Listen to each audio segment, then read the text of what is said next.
Bonjour tout le monde. Je remercie beaucoup l'organisateur de cette conférence de m'avoir invité. Je suis très intéressée parce que le titre, je pense, de cette conférence est très important. C'est le français réflexion sur les défis mondiaux. Et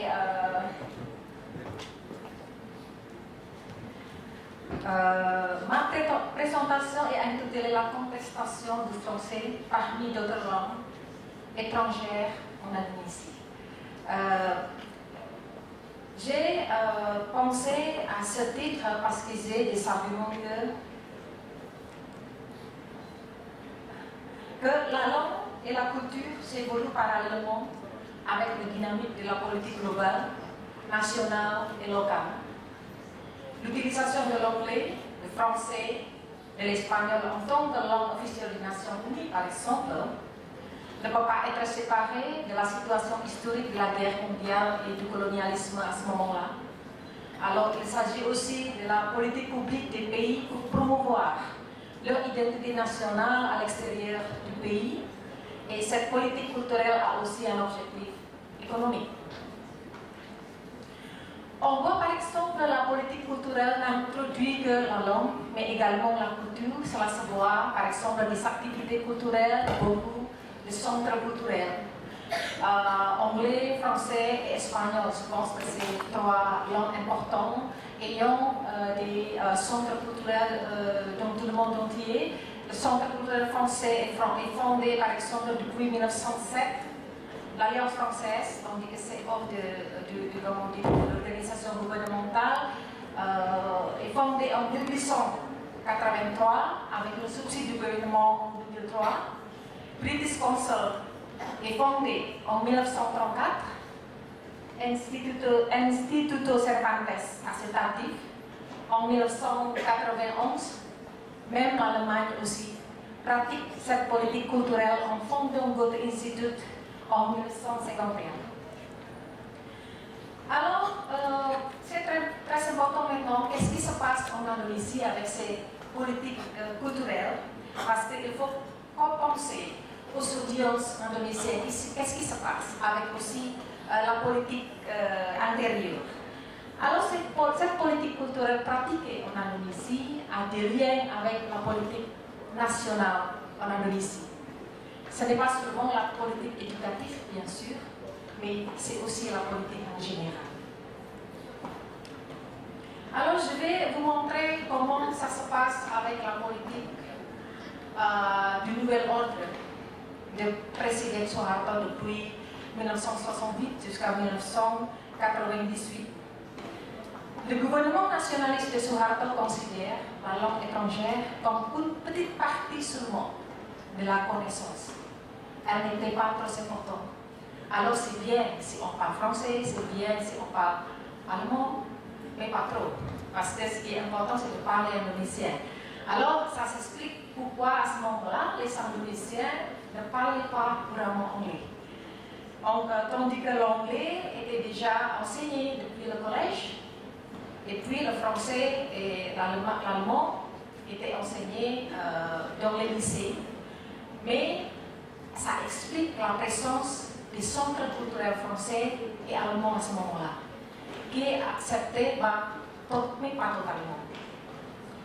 Alors, l'espagnol, c'est un peu, il n'y avait pas trop, parce que à cause de sa présence tardive, la présence tardive de l'Instituto Cervantes.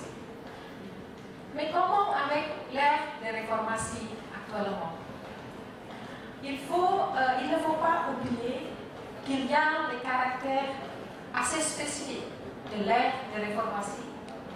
Tout d'abord, il y a le pouvoir extrême des médias, presque incontrôlable. Le gouvernement, le régime politique ne peut pas contrôler les médias. Deuxièmement, l'individualisation. Le choix est très important, c'est pour ça que prendre des photos. Maintenant, tout le monde préfère le selfie, n'est-ce pas? Voilà, ça c'est le symbole de la pression de soi qui est très important. Troisième, c'est l'ambition du régime politique de limiter les pouvoirs des médias. On dit maintenant que le gouvernement peut contrôler les médias écrits, mais pas les médias sociaux. Et le quatrième, c'est l'impossibilité de contrôler le capitalisme global. Alors, grâce à ces ouvertures de la situation politique en Indonésie, il y a la présence de langues plus variées. L'anglais a perdu un tout petit peu parce qu'il y a beaucoup de compétition, surtout au début de réformation era, à cause de, comment on dit, British Council a perdu beaucoup de pouvoir depuis les années 2000. On pose des questions pourquoi. Peut-être c'est lié aussi avec la question économique, comme on dit, le British Petrol, etc. Mais il faut rechercher. Alors, il y a l'omniprésence du British Council en Indonésie depuis la réformation era. Mais il ne faut pas oublier qu'il y a des acteurs plus importants maintenant de soutenir l'anglais. Il ne faut pas oublier que l'anglais est depuis toujours promu par l'industrie du cinéma américain. C'est pour ça en Indonésie, on est plus fréquent avec l'accent anglais américain que l'accent anglais britannique. Et c'est toujours là, le film américain. Voilà. Et où sont les acteurs, qui sont les acteurs maintenant? Les acteurs maintenant, c'est qu'il y a la présence de l'anglais soutenue par le milieu académique international, avec l'utilisation de l'anglais comme la langue d'interaction pour l'interaction et donc des revues scientifiques. Ça c'était très grand parce que la présence, comment dire, le soutien du monde académique est très large, surtout avec le régime de Scopus. Le régime de Scopus, pour peut-être tout le monde connaît ici le Scopus, on déteste et on le cherche. C'est un index international, alors tous les Indonésiens, surtout les académiques, doivent écrire dans les revues indexées par Scopus, mais les revues indexées doivent être écrites en anglais. Et ça, c'est, comment on dit, c'est apparu grâce à la révolution industrielle 4.0 sur le pouvoir de technologie digitale. Alors l'anglais, comme la langue la plus puissante du monde, est maintenant incontestable. Même les pays ayant de très fortes traditions d'utiliser leur propre langue sont soumis à cette situation. On voit maintenant la Chine, le Japon, la Russie et même la France utilisent l'anglais. Il y a 20 ans, quand il y avait les professeurs de la Chine ou du Japon, ils ont parlé leur langue. Mais maintenant, quand ils viennent ici en Indonésie, ils vont parler anglais. Alors le capitalisme global existe maintenant dans la capitalisation de l'éducation, maintient la puissance de l'anglais. Alors c'est normal maintenant de voir sur Internet que les Parisiens étaient fiers de dire que maintenant plus de 500 entreprises à Paris utilisent l'anglais en tant que la langue utilisée dans ces établissements. Comment avec d'autres langues coréennes? Vous connaissez tous ici, n'est-ce pas? Gangnam Style. Même Madonna a dansé cette danse. Yolo Yolo. BTS. Ça, c'est un phénomène mondial. Ce n'est pas seulement en Asie, mais aussi aux États-Unis. Et il y a quelques mois, même peut-être le mois prochain, le mois dernier, BTS a déjà battu des chanteurs américains. Leur album a battu tous les chanteurs américains. Alors, il y a les présences du groupe de musique, des séries télévisées. Alors, ça indique le capitalisme global qui est à promouvoir la langue et la culture coréenne. Ces nouvelles cultures populaires deviennent l'entrée pour les jeunes, les générations milléniales, de vouloir étudier les Coréens. Et le gouvernement coréen utilise cette opportunité à approfondir la présence de la culture coréenne.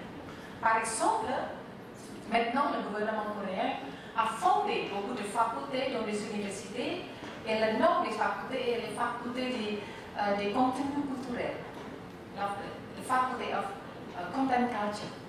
Ça veut dire quoi? Le contenu culturel, c'est le contenu culturel coréen. Après ça, ils ont aussi dispersé partout dans le monde entier la coopération coréenne qui s'appelle Semaul Udon. C'est partout. Vous pouvez trouver même dans des petits villages en Indonésie. Et voilà, il y a maintenant la transformation du produit coréen. On peut être fâché contre eux parce qu'ils utilisent le mot français, la neige, mais c'est un produit coréen. Et il y a maintenant la transformation du concept de beauté. Avant, le concept de beauté est la peau blanche américaine ou européenne, mais maintenant, c'est la peau blanche coréenne. Imaginez pour les générations millénaires, ils utilisent même des maquillages coréens. Alors, cette approche donne une contribution au développement de l'économie ainsi que de la politique identitaire coréenne dans la mondialisation. Et comment arrivent les Chinois? Les Chinois, le gouvernement ne s'intéresse pas à intervenir sur la politique de l'art et de culture. Pourquoi? Parce qu'il y a déjà des ambassadeurs chinois partout dans tout le monde entier. Ce sont les Chinois indonésiens ici en Indonésie. Alors, il y a beaucoup d'écoles maintenant privées. Les écoles chinoises parlant trois langues, anglais, chinois et indonésien. Et le but de fonder ces écoles est que l'identité chinoise soit acceptée comme fait partie de la vie sociale en Indonésie. Voilà, regardez maintenant, partout dans tous les districts, il y a des écoles enseignant le chinois. Même à Mataram, vous imaginez, c'est très loin d'ici. Ils ont aussi pratiqué la culture chinoise. Comme avec l'arabe, c'est aussi, il y a des stratégies différentes. La langue arabe est depuis longtemps utilisée dans les écoles coraniques, mais sa présence est de plus en plus importante, surtout après 2000, quand des partis politiques islamiques sont de plus en plus importants en Indonésie. Elle est également soutenue par la présence de modification de la culture arabe en Indonésie. Il y a un regard vice-versa entre l'arabe et l'islam. Regardez par exemple ce que Yusuf Mansour, un religieux célébrité, qui a dit que l'arabe est la seule langue utilisée dans la vie après la mort. Alors je ne vais pas poser des questions ça comme une question théologique. Mais ce qui est important, c'est que c'est un discours dispersé partout en Indonésie et on croit à ça. Et après, en même temps, vous imaginez, il y a beaucoup de monde qui veulent parler arabe. Alors, c'est toute question idéologique. Ça devient un discours idéologique.